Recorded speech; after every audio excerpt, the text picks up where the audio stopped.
Okay, let's get started with our secondary survey. So secondary survey is again still part of the call, and we're usually doing this phase when we've completed the general impression for life threats and managed the problems that we have found in our primary survey. I did throw in here some of the questions that we might ask, like sample, PQRSTU, but those can be done simultaneously with your primary survey and in other situations. So the goal of the secondary survey is to find other problems with our patients that maybe aren't overt, obvious life threats, and to manage them and what they mean for our underlying condition for our patients. We never want to delay transporting a critical patient, though, to a facility just so we can complete a secondary survey. If you never get the secondary survey done because you were too busy managing the patient's primary survey issues, then that is the way it goes. Make sure to communicate with your teams and receiving physician and team members on how far you got and why you didn't complete certain aspects. They'll probably be interested to know why you didn't complete something and should be forgiving for the idea that you've been very busy by yourself in the back of the truck. So components of the secondary survey. We're going to make sure we get all the vital signs wrapped up. If we did vital signs in our primary assessment, we're probably doing reassessment at this phase, or maybe it's the time for our first reassessment. At this point, we want to wrap up any vital signs that we didn't get earlier. That could include lung sounds if they weren't indicated in our primary assessment, doing things like a BGL if their altered mentation is not requiring it in their primary assessment, and so on.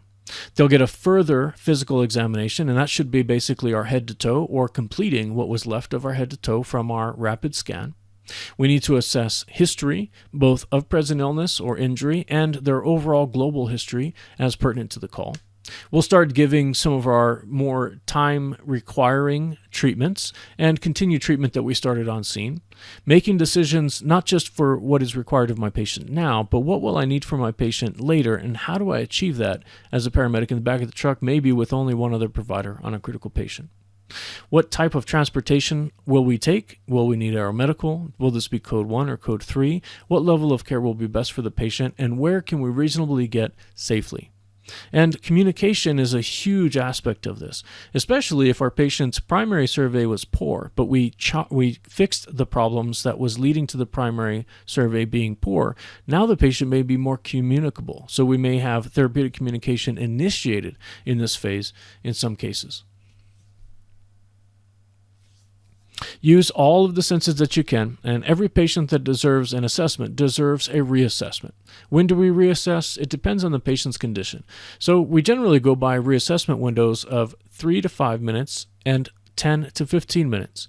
3 to 5 minute assessments are associated with critical patients that we require constant overview and intervention. So if a patient is deemed as sick, we will assess their vital signs, including GCS on every one of them, every 3 to 5 minutes. Remember not to just assess the vital signs you need, but make sure you go back and you assess A, B, C, D, and E each time you reassess. If all you need to really know is what the heart rate's doing, you still need to get an accurate picture of all of their other systems because they're all integrated.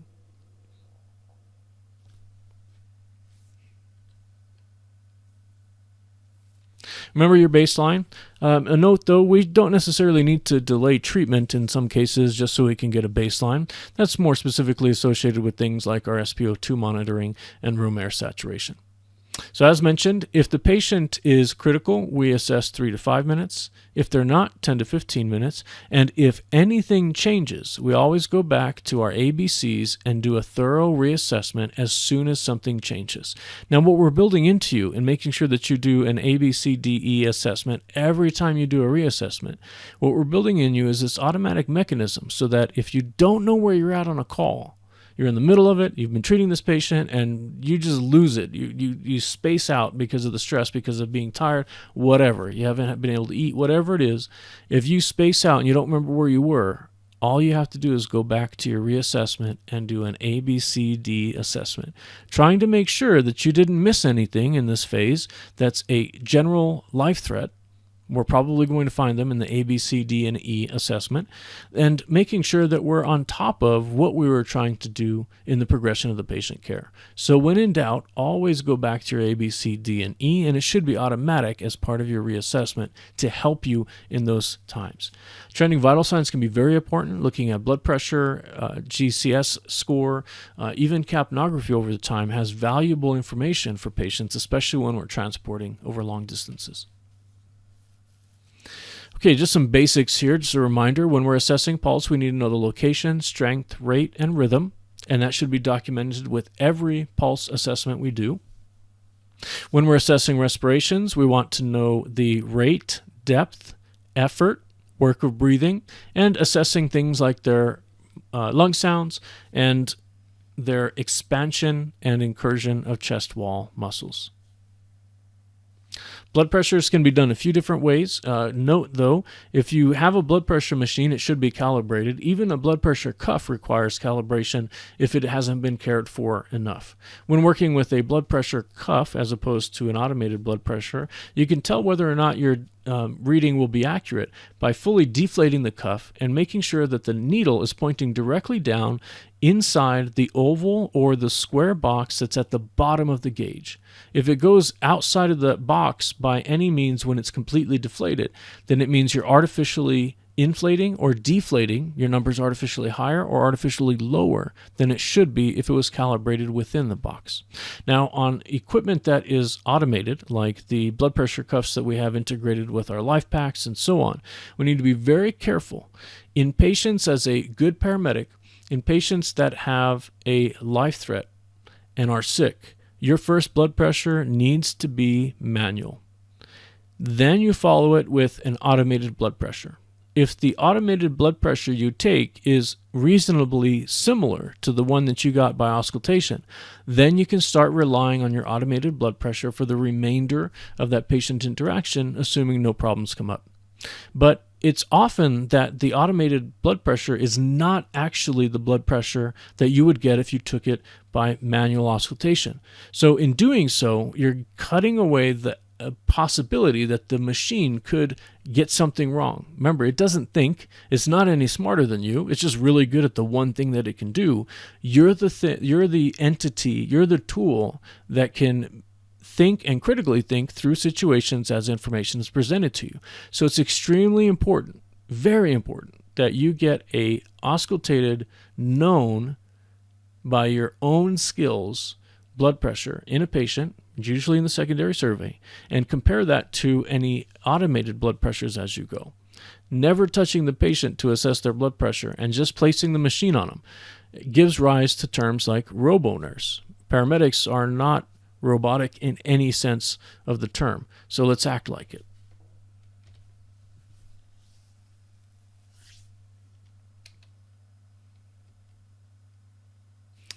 Quick note on therapeutic communication and cultural considerations. Therapeutic communication is essentially the way that we communicate with patients that gives them some positivity. Now, in true therapeutic communication, you communicating with them will make them better. In emergency medicine, that's not always the case, but therapeutic communication doesn't make them worse. It won't make them more apprehensive. It won't make them lose trust in you. So you're going to work very hard to make sure that your communication is therapeutic in its sense. Part of that is going to be working with people of other cultures. Although people that speak other languages are certainly a challenge that we have to manage, cultural considerations, even if the patient speaks English, can be dramatically different than the ones that we hold for ourselves. So some things to remember. When we're talking to patients and family, try and make sure that we're doing so with dignity and respect for the situation that they're in. Even if they're not the nicest people to us, they still deserve dignity and respect from us. So avoid things like inflammatory language, jargon, and dismissing communication with patients and their families. For cultural competence, at least you want to make sure that you avoid ethnocentrism. Ethnocentrism is actually a really big problem right now, as we should say, with the rise of extremist groups and a unbridled extremist or nationalist thinking is giving rise to people expressing their opinions as if it is the most important opinion on something. Very few people have the power to say that their opinion is the most important opinion on X, Y, or Z. And in communicating with patients, we will interact with patients from all different walks of life. We are responsible, obligated morally and ethically to make sure that when we communicate with patients, we respect their ethnicity and their cultural requirements. This can mean sometimes that we have to put our own aside. So in doing so, we're going to acknowledge that our way is not the only way or the right way someone should live or approach a situation. Cultural views are important and different from one another, providing diversity, and not respecting cultural views can have drastically negative consequences to patients. Imagine patients who have been misrepresented or they've been spoken to in a demeaning way by a paramedic on scene. The next time that person calls 911, they may assume that all paramedics act that way, and it may keep them from calling 911 or seeking help. It may keep folks of other cultural experiences from opening up and telling us the information we need during our assessment. Now, you need to learn generally the types of cultures that are in your specific area and learn as much as you can by reading our good friend Dr. Google and taking classes when appropriate, what their cultural considerations are in medicine.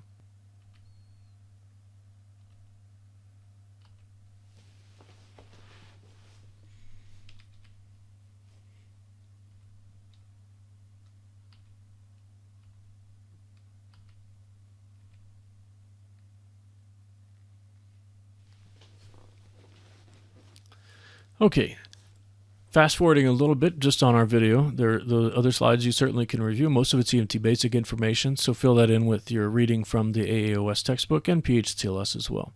So some things that I wanted to highlight from specifically PHTLS include how we prioritize our patients. How do we identify someone that needs to go to a trauma center versus someone who has trauma but can do fine at a non-trauma center, and talking about triage principles. So first, what makes up a priority trauma patient? Well, there's a few things that can help define this, but specifically I'm pointing to your PHTLS textbook. It's going to reference in the Patient Assessment and Management chapter, box 6-6 on page 180 is outlining what would constitute patients that would need to go to a trauma center. So if patient has some type of trauma, and then they fit the criteria, not all, but any. If they fit one of these criteria, they should be assessed for the trauma center. 1, inadequate airway now or in the future. 2, impaired breathing, so ventilation is impacted. 3, significant external hemorrhage or suspected internal hemorrhage, even if it's not a large amount. Small internal hemorrhages are deadly. Abnormal neurologic findings, so probably assessed through our GCS. Penetrating trauma to the head, neck, or torso, or proximal to the elbow or knee in the extremities.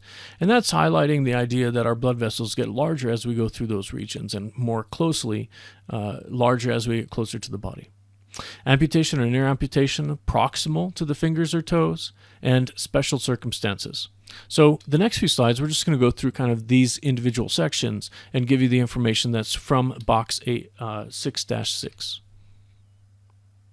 All right, so what makes inadequate airway is not just what we see when we arrive, but what we anticipate happening later. That'll be a big theme when we start talking about airway assessment and management in the next couple lessons. Hypoxia, so they're qualifying it as trauma with an SpO2 less than 94%, even if they're getting supplemental O2. Dyspnea of any case, a pneumothorax, whether it's open or closed, chest pneumothorax, and flail chest. So all of those things have the potential of requiring the trauma center. The next two sections are bleeding and mentation. So significant external and internal hemorrhage, obviously mentioned, do require a trauma center because of the need for surgical capabilities.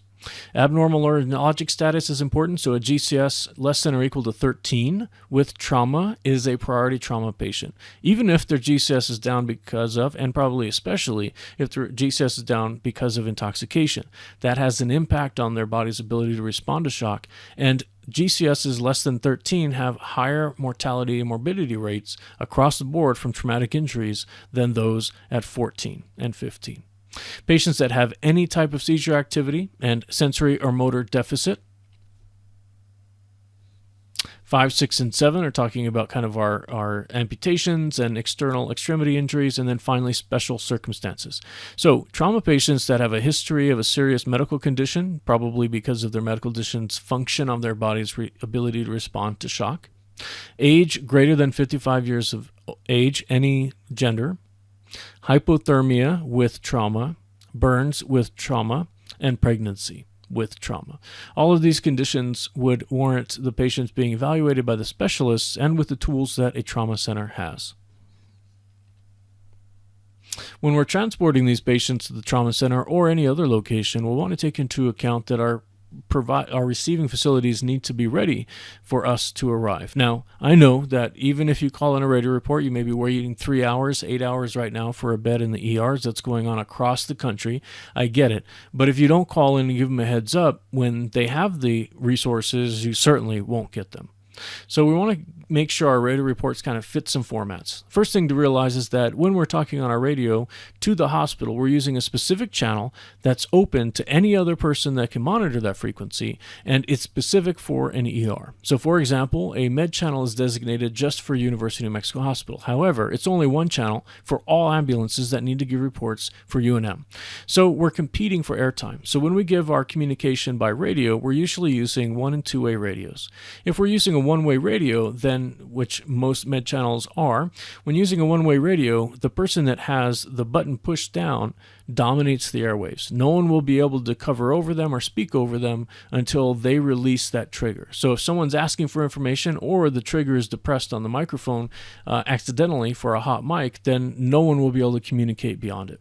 While we're communicating, other ambulances may have patients that are sicker that need to give a heads up to the hospital, and we're giving long-winded reports can delay that from happening. So we want to make sure the reports have the essential information that's necessary and are concise so that we can share the radio waves. Things that we'll take into account for our radio reports.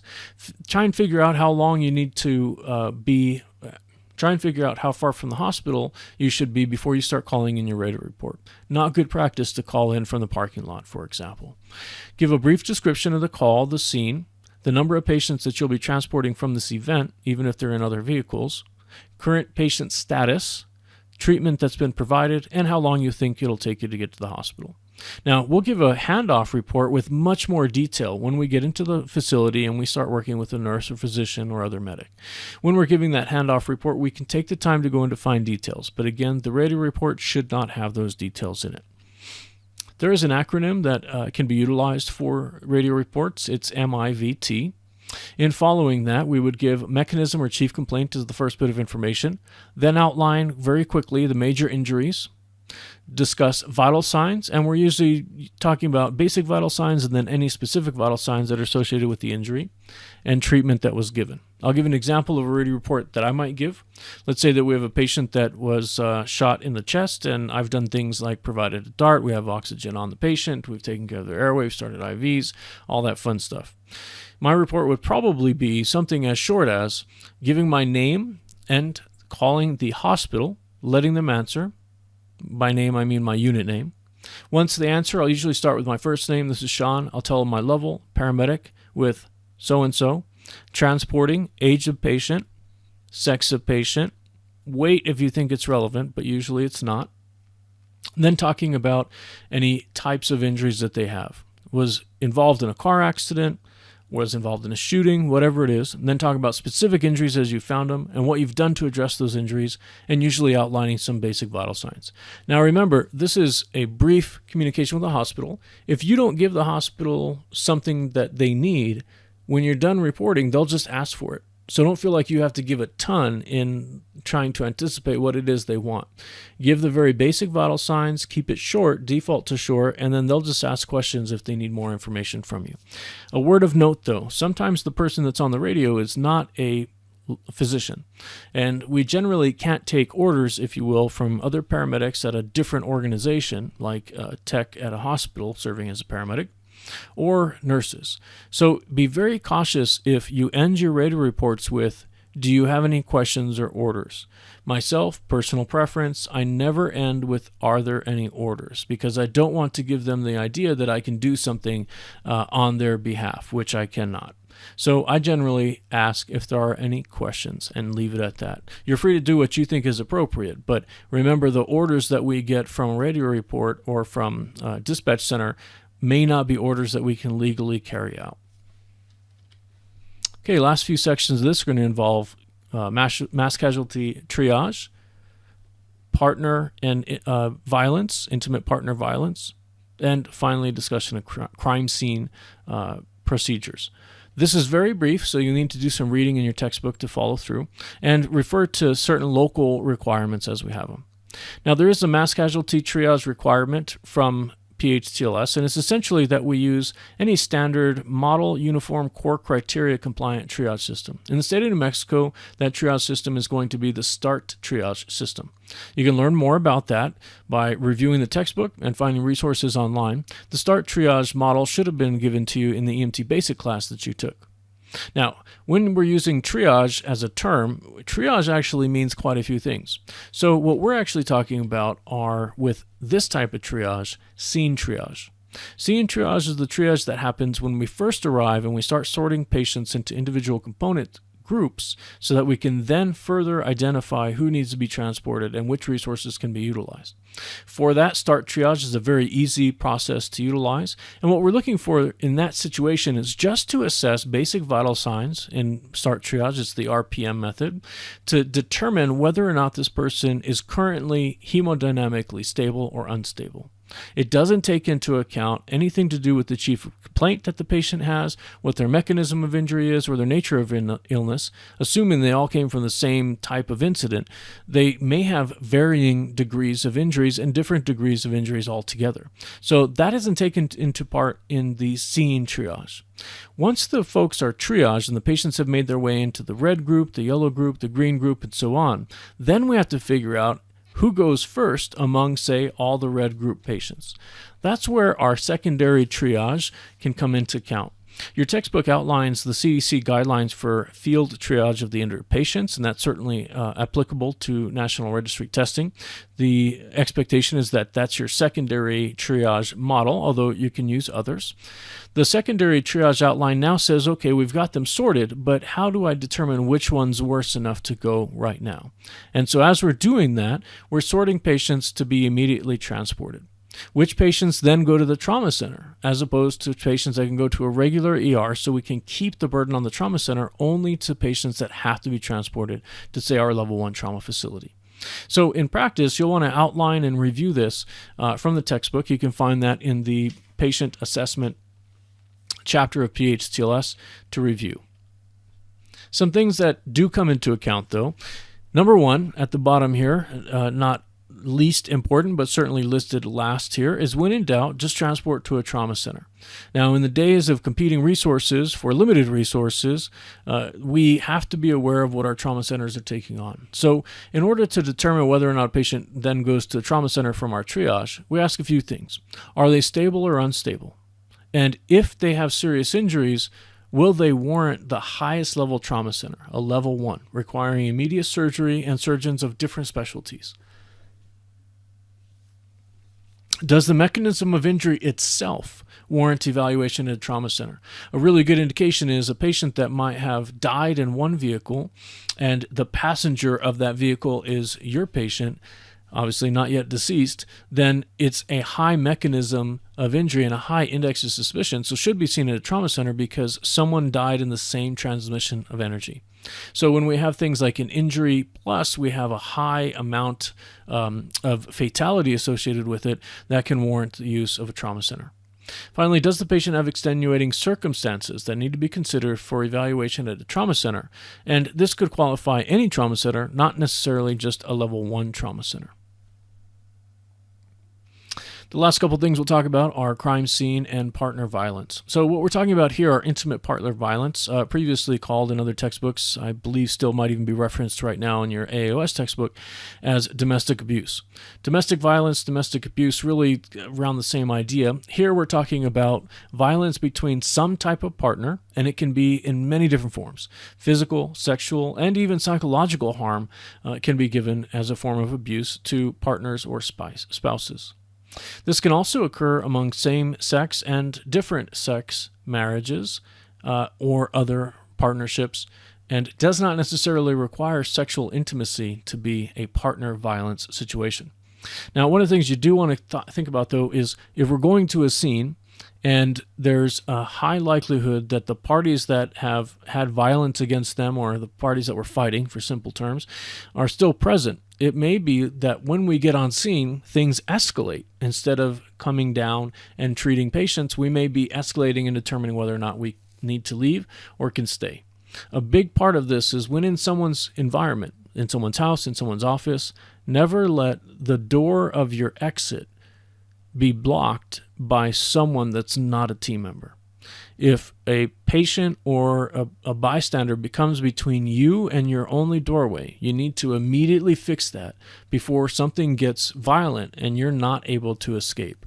Make sure you have your means of egress open, even at the microscopic level when you're inside a room. Know which doors and keep that door always within your reach.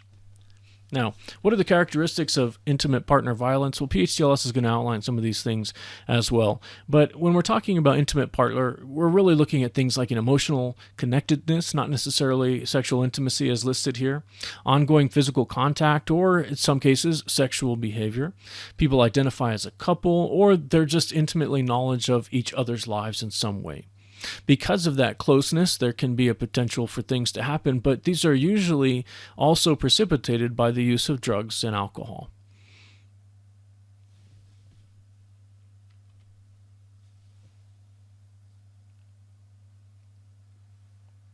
Recognizing intimate partner violence is important, and remember that not all victims will be in a position to report their care. Sometimes we need to keep our eyes open for subtle signs of abuse, and we may be the only person that has any means of helping the victim or the person that we're seeking to assist. Physical violence can include the intentional use of force to cause harm, can include just violence for the sake of injury. Sexual violence can be divided into a few different categories, as PHTLS will outline: rape, victim made to penetrate someone else, non-physical pressured unwanted penetration, unwanted sexual contact, and non-contact unwanted sexual experiences.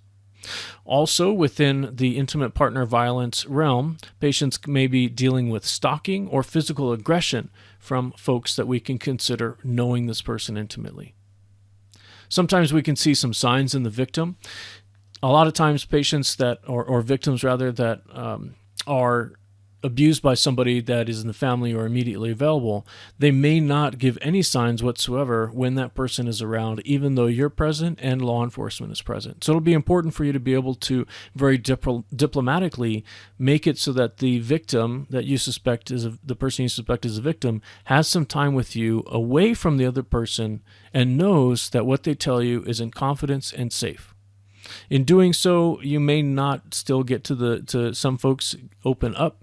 Some people are very, very withdrawn because of the abuse in their experiences, and many victims know that if they say something to law enforcement, it may not result in the perpetrator going to jail or being removed, and law enforcement on some occasions, just the involvement of law enforcement has driven the abuser to take the person's life once they return from being incarcerated with a intimate partner violence or other violent crime in their history.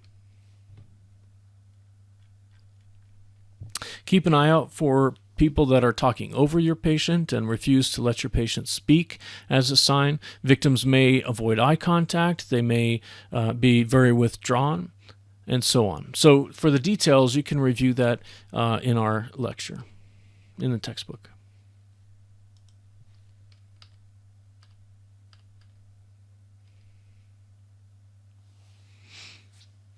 Okay, so make sure you're reviewing chapters 5 and 6 of the PHTLS textbook for patient and scene assessment. We'll talk about management in the coming sections.